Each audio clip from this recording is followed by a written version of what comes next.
In this video, I will give you my tips for organizing a trip to Iceland, and I will answer some of the most common questions. I have been there twice in the summer, and I will advise you on the things to do, and also the things not to do and to avoid. The first advice I give you is to book in advance. Iceland is a really beautiful country, but also very touristy. So like other countries, it is affected by over-tourism. This is reflected in two main aspects, namely the fact that prices are very high and also the difficulty in finding accommodation to sleep. The first thing to do is to organize the trip well and the duration of the trip. My advice is to stay at least a week. You can also find videos with my advice on destinations to visit in the tabs above. Do not stay less days because you will not see almost anything, and it is really a shame. The first and most important thing is to rent a car. If you are staying for a few days and do not want to drive, you can also choose to find a hotel in Reykjavik and move around with organized trips that will show you some very beautiful attractions. Watch the video because in this case too I will give you other useful information.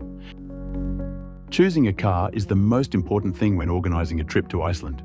If you are in Iceland for the first time, do not choose a 4x4 because a traditional car is enough.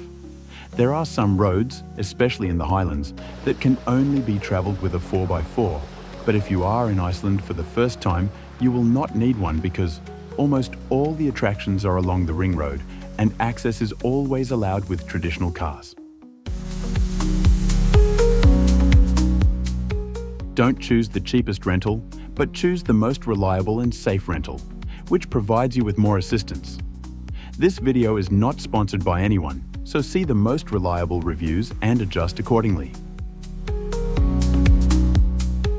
I advise you to always choose full insurance, as the weather in Iceland is unpredictable and you may find yourself facing sandstorms, extreme weather conditions, and in case of damages, you should be able to pay a lot of damages.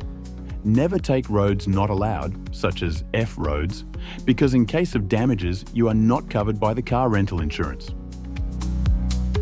Even in summer, there can be extreme weather conditions, so always follow the information from these two websites. Road. is for road conditions and warnings,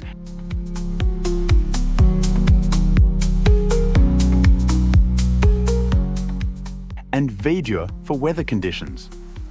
There is also a very reliable app available for weather forecasts that you can download on your phone.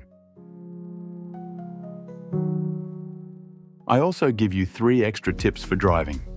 The first is to always respect the speed limits, because there are speed cameras, even if reported invisible, and the fines are very high, and they also arrive to you increased through your insurance company. The third tip is to never go off the road and not to stop along the way to take pictures.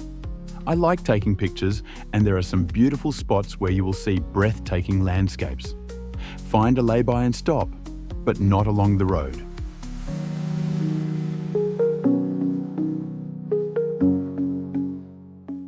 Another very important thing is the choice of hotel. Except if you don't stay in Reykjavik, there are not many hotels and there are mainly guest houses.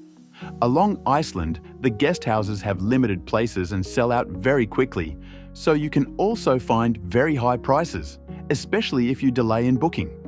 The guest houses are very welcoming and all have a kitchen where you can cook the food that you can find in the supermarkets. There are no fast food, but in many gas stations there are small restaurants where you can eat something quick. Other useful information is about cash and how to pay. Iceland is a cashless country. You can pay for anything with your debit card, credit card, ATM. Don't rush to withdraw and change a lot of cash because you don't need it. I recommend withdrawing a little cash when you arrive at the airport for an emergency. I have never used it anyway. Just find out about the exchange rates with your bank and the fees because the payment will be in the local currency.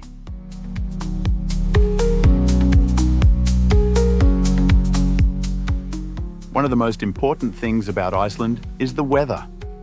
Be prepared because if you are unlucky, and I obviously don't wish it on anyone, you could find very bad weather conditions even in the middle of summer. You could find heavy rain, wind and fog, and you could not see the destinations you had planned. Always consider these unexpected events when planning your trip. The other very important thing is clothing.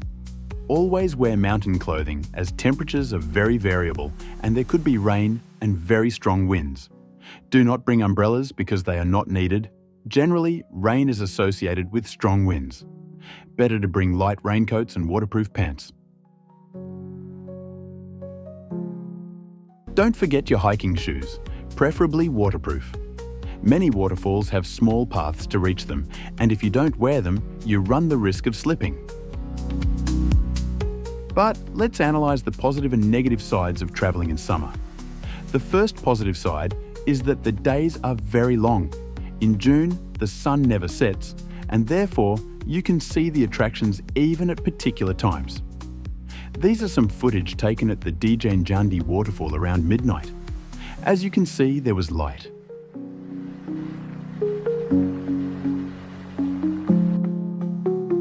In summer, there is no snow and all streets are open.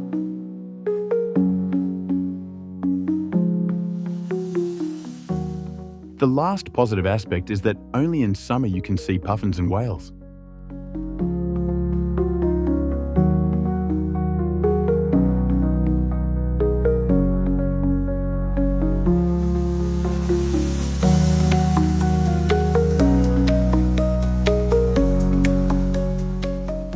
The downsides of summer are these. The first is that the prices are very high and there are many crowded places. Also, you will not be able to see the northern lights, and the ice cave tours will not be available.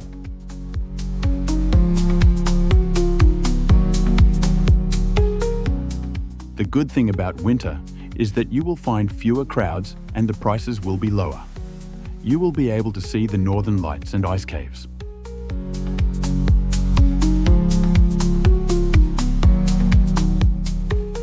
The other negative aspects of winter are that you can find weather warnings with snowstorms and wind that will not allow you to move. In fact, the authorities will close the roads and you will not be able to move in any way. Furthermore, in the months of November, December and January, you will have few hours of light.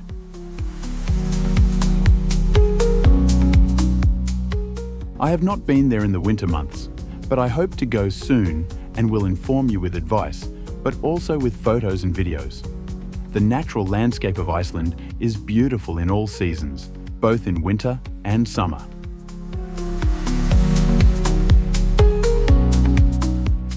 All the information for travelling, with updates and insights that were not covered in the video, are present in my photo blog that I recommend you see.